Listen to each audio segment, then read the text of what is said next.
Assalamualaikum warahmatullahi wabarakatuh. Kaum dangu sadayana, alhamdulillah patepang dangu di sareng sim kuring mang aduy muhun urang ngadongeng deui kaum dangu sadayana di channelna YouTube Mang Aduy. Mangga atuh nu tacan subscribe diantos subscribe na ku Mang Aduy etang-etang panyamangat ka ngadongengna.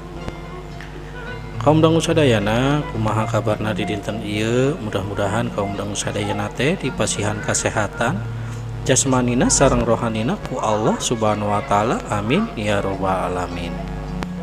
Kaum dangu sadayana, alampahan si kunci di seri nu kamari teh dugi ka Kigeheng nuju ngobrol jeung Pimimin. Kumaha atuh kaum dangu sadayana cariyos salajengna teh? Mangga atuh supados teu kolong kana waktos urang kupingkeun wae kumaha jojor carios lalampahan si kuncir ieu. Sok yuk.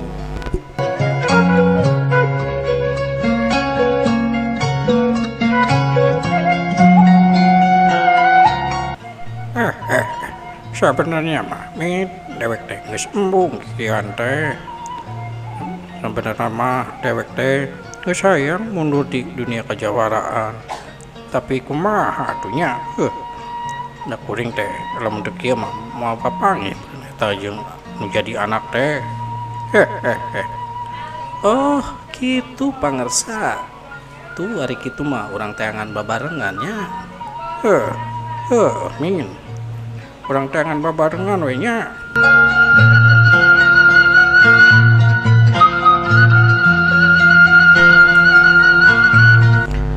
Keur anteng ngobrol Kigeheng jeung Pimimin alias ditapak maranehna teh karaget teh kusabab di luareun imah aya nu gedor kana panto kos rusuh. Atuh Kigeheng jeung ditapak teh langsung wae manehna teh nyamperkeun ka lawang panto. Raket atuh panto teh dibuka. Aya naon canip? Kos anu rusuh kitu geningan si lain teh di udah kumaung lain. Gitu atuh pananyana Kigeheng ka eta jalma nu gedor kana panto. Hari eta jalma katelah si Sanip teh anak buahna Kirais, orang kepercayaan anak Kigeheng.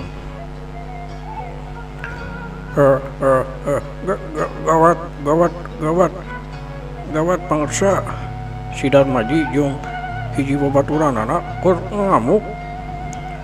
Balad kuring gen geus loba nu narambru itu teh. Ayeuna keur disangareupan Kirais jeung lainna. Tapi sanajan dihurup maranehna teh malah gararsit. Atuh Ki Ajis jeung sabatur-batur gen kawalahan. Tuh ningali gitu Ki Ajis teh nitah kuring ngalaporkeun ka pangarsa kitu tak pangarsa. Gitu atuh omonganana eta si Sanip teh. Oh gitu. Ayo atuh ayeuna mah urang sampeurkeun. Geus maneh teh ulah rusuh-rusuh deui. Nyantai we atuh euy. Pangersa eta teh si Darmaji teh keun we kuring anu nyanghareupanana. Terserah wae maneh wae min. Ayo atuh urang sampeurkeun ayeuna mah. Naon kahayanganna teh? Atuh kaum dangu sadayana Kigeheng Pimimin alias ditapak teh jeung si Sanip langsung wae manehna teh arinit nu maksudna rek nyampeurkeun anu keur tararung. Teu kungsilah kaum dangu sadayana geus tepi deui kana keur tarung teh. Eta Pimimin alias ditapak teh langsung wae manehna teh narajang ka si Darmaji. Syuk cerelat jeung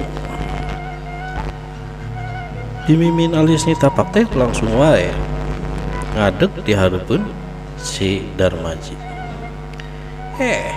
Darmaji, naon maneh teh? Bibi, haring si laing teh ulah ikut campur urusan kuring teh tuh jeung si Keheng uring erek males kan nyeri jeung kawiwirang anu geus dilakukeun ku manehna. Darmaji, geus we anu geus mah udah diperpanjangkeun atuh. Bibi, cek kuring nyingkah ulah ikut campur.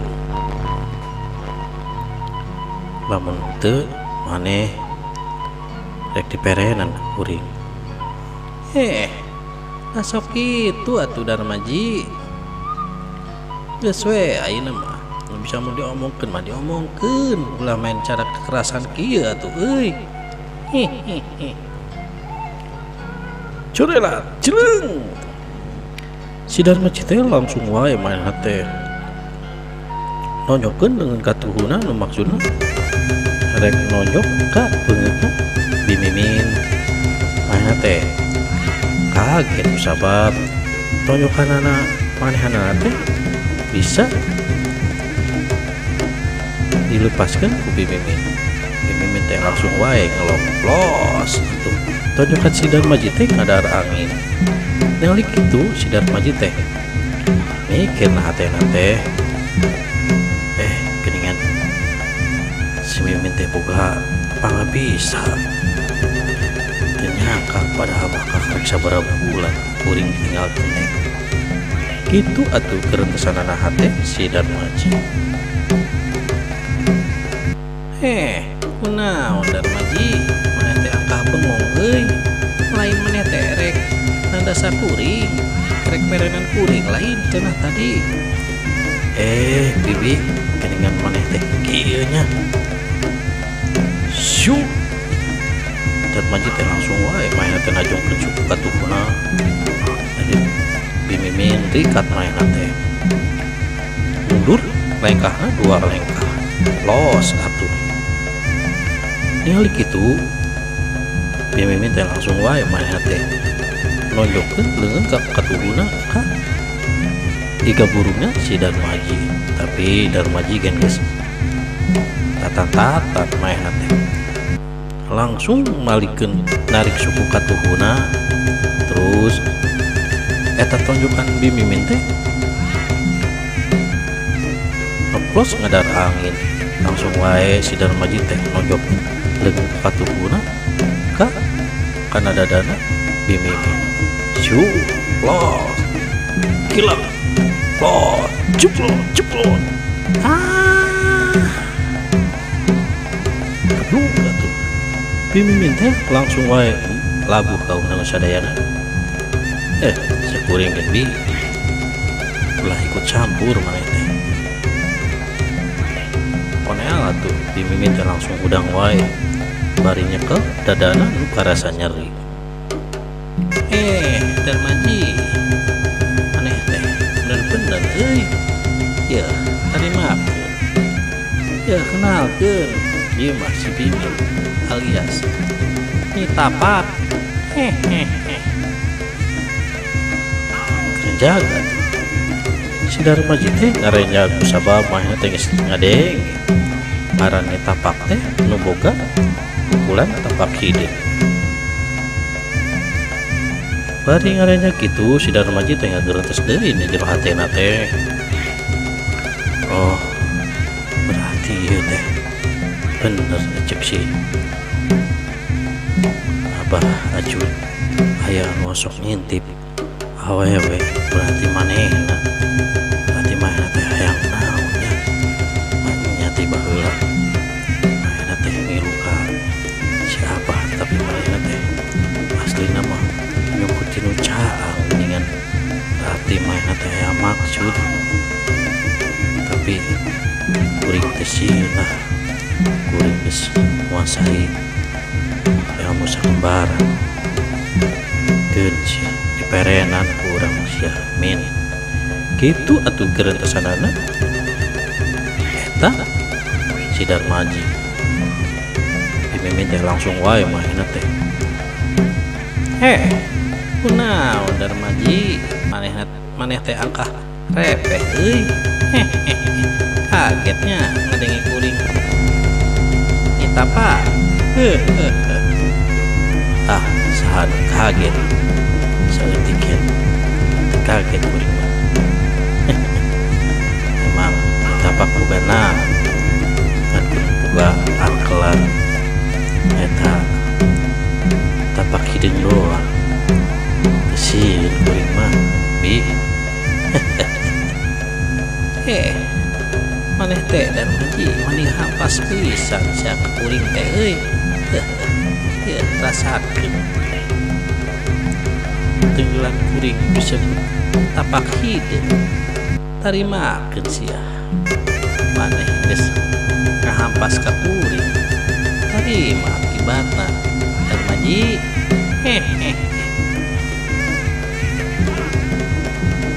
Siu atuh Mimin teh langsung wae mainna teh musurkeun tanaga jerona anu di pusatkeun ka leungeun katuhu jeung leungeun kencana. Atuh mah geter. Geus kitu mainna teh jurelat langsung dua leungeunna teh nuju ka awakna si Darmaji, tapi si Darmaji rikat mainna teh langsung loncat ka tukang plos atuh tojokan bibit teh ngaplos. Geus kitu si Darmaji teh langsung wae mainna teh ngaluarkeun ilmu sakembaranana.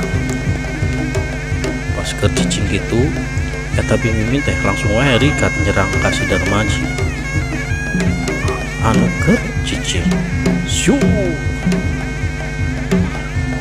Tenggelan kencakatu Mimin teh marah ka awakna eta si Darmaji, tapi Mimin teh kaget sabab cieum si Darmaji teh ngadadak ngaleungit atuh tenggelanna teh ngeplos ngadar angin deui plos. Teu cerila pas Mimin keur kaget kitu Mimin teh kaget di bae kusabab di tukang teh aya si Darmaji nu nonjokkeun ilmu sakembaranana. Syut cubrut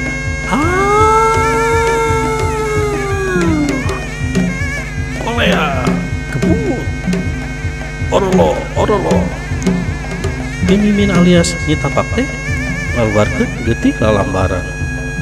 Tuh mainna gen teh bisa udang deui, tapi henteu ari paeh maka undang sadayana manehna teh ngankur leuleus awakna teu daya teu upaya. Sok sia yang modal geus ngajalku sia ka kuring bi.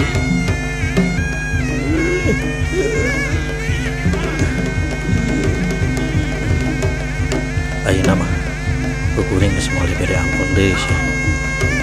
Tarimakeun umur anjeun teh nyampe di dieu sok bacarkeun jampe pamake modal teh maneh bi. Kitu atuh ancamanna si Darmaji ka Mimin. Langsung wae atuh si Darmaji teh nyamperkeun wae ka Mimin anu keur ngagoler dina taneuh. Pas dihembatkeun si Darmaji teh kaget kusabab aya cahaya anu nyuruh ka awak manehna ti hareupeun. Atuh si Darmaji teh tadina erek nenggeukeun dengan katuhuna mahna teh rikat ngajual ka ruhur syu plos curela cli.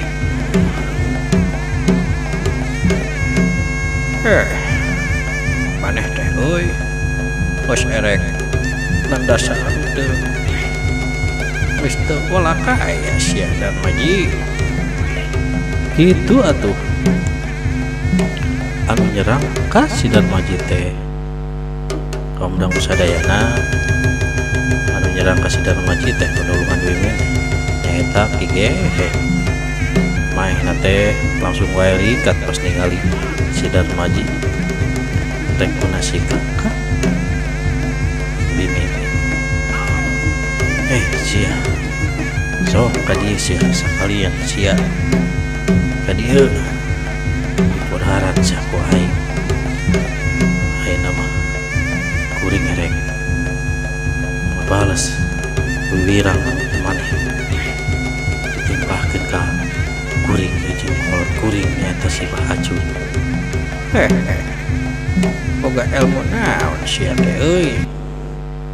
Atuh ayeuna mah lamun ieu geus we ku kuring moal dibere ampun deui sia kos lamari. Sia ulah cuma aku sia gitu atuh omongan anak kieu ka si Darmaji